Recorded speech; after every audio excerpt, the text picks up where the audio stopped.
नमस्कार। आज हम एक बहुत ही दिलचस्प किताब है द मिलियनेयर नेक्स्ट डोर उसकी एक समीक्षा का विश्लेषण करने वाले हैं। हाँ, ये थॉमस स्टैनली और विलियम डैंको की किताब है और इसकी समीक्षा वाकई कुछ चौंकाने वाली बातें सामने लाती है। बिल्कुल। तो आज हम यही समझने की कोशिश करेंगे कि भाई असल में इस समीक्षा के हिसाब से लोग करोड़पति बनते कैसे हैं, क्योंकि आम धारणा तो कुछ और ही है। सही कहा, फिल्मों वाली छवि से बिल्कुल अलग। हाँ, समीक्षा कहती है कि ज्यादातर करोड़पति वैसा जीवन नहीं जीते जैसा हम सोचते हैं। बड़े खर्चे, दिखावा, वो सब नहीं। तो चलिए जरा इस पे गहराई से बात करते हैं। ठीक है।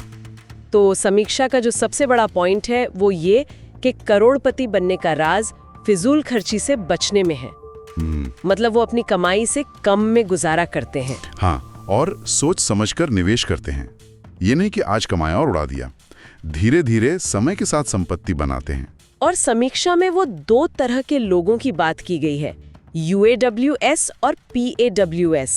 वो क्या था? हाँ, UAWS मतलब अंडर एक्यूमुलेटर्स ऑफ वेल्थ, यानी वो लोग जो अपनी कमाई के हिसाब से संपत्ति नहीं जोड़ पाते, और पाउज यानी ब्रॉडेजेस एक्यूमुलेटर्स ऑफ वेल्थ, जो शानदार तरीके से पैसा जमा करते हैं।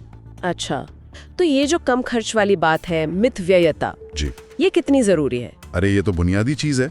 समीक्षा के अनुसार किताब के रिसर्च में पाया गया कि करोड़पति अक्सर कोई बहुत चमचमाती नई गाड़ी नहीं रखते। अच्छा, जैसे?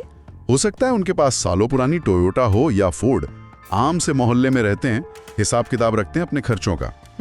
और हाँ, कर्ज से बचते हैं, सिवाय जरूरी निवेश के, जैसे शायद घर के लिए, वो भी सोच समझकर। तो मतलब ये जो हम सोचते हैं कि बड़ी गाड़ी, बड़ा घर ही अमीरी है, वो असल में उल्टा पड़ सकता है। कई बार, बिल्कुल।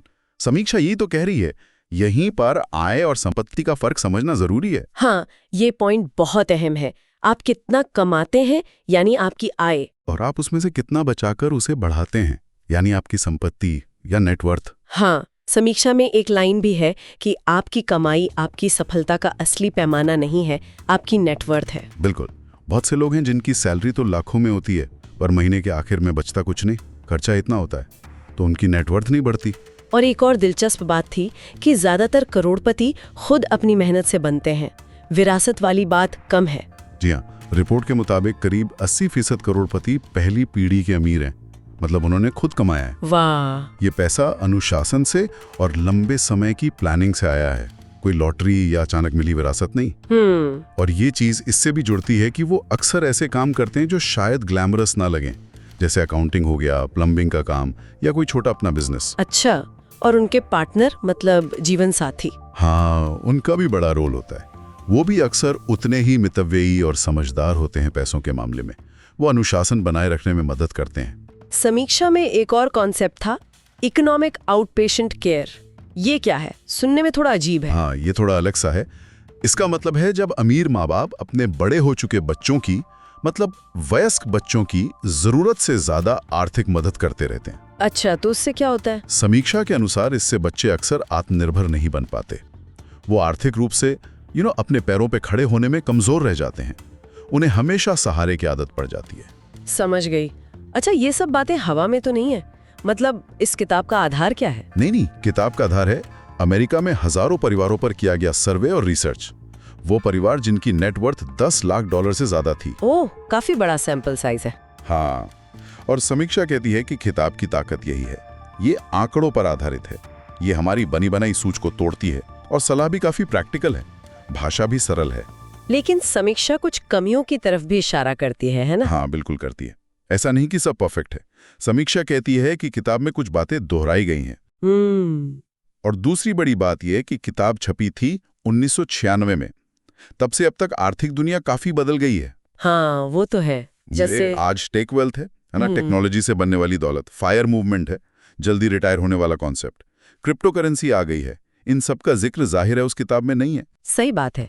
और शायद डेमोग्राफिक्स का भी मुद्दा है। हाँ, समीक्षा ये भी मानती है कि किताब का फोकस ज्यादातर श्वेत मध्यम आयु वर्ग के पुरुषों पर रहा है, तो शायद आज की जो सामाजिक आर्थिक असमानताएं हैं या जो नई चुनौतियां हैं, उन पर उतना ध्यान नहीं गया है। तो इतनी सारी बातें हैं, कमियां भी हैं, फिर भी क्या ये किताब आज भी प्रासंगिक है? क्या हमें इसे पढ़ना चाहिए? समीक्षा का नजरिया तो यही है कि हाँ, बिल्कुल, इन कमियों के बावजूद ये पर्सनल फाइनेंस में क्लासिक है। अच्छा। इसका जो मूल संदेश है, अनुशासन, बचत, लंबी अवधि की सोच, वो आज भी उतना ही जरूरी है।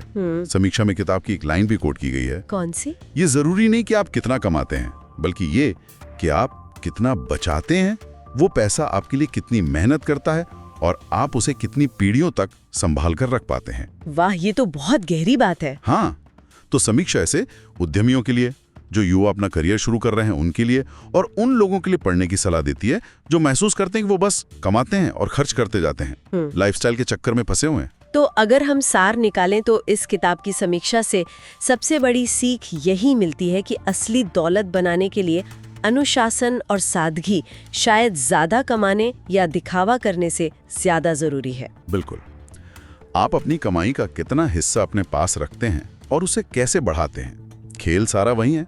सही कहा। और यहीं से देखिए एक दिलचस्प सवाल भी उठता है। जब हम आज के बदलावों को देखते हैं, tech wealth, fire movement, gig economy वगैरह, तो क्या वो पुराने सिद्धांत, मितव्ययिता और लंबी अवधि की सोच वाले, क्या वो आज भी वैसे ही काम करते हैं?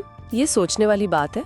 या फिर आज के जमाने में पड़ोस का करोड़पति बनने के लिए कुछ नए फैक्टर्स, कुछ नए तरीके ज्यादा मायने रखने लगे हैं? इस पर विचार किया जा सकता है।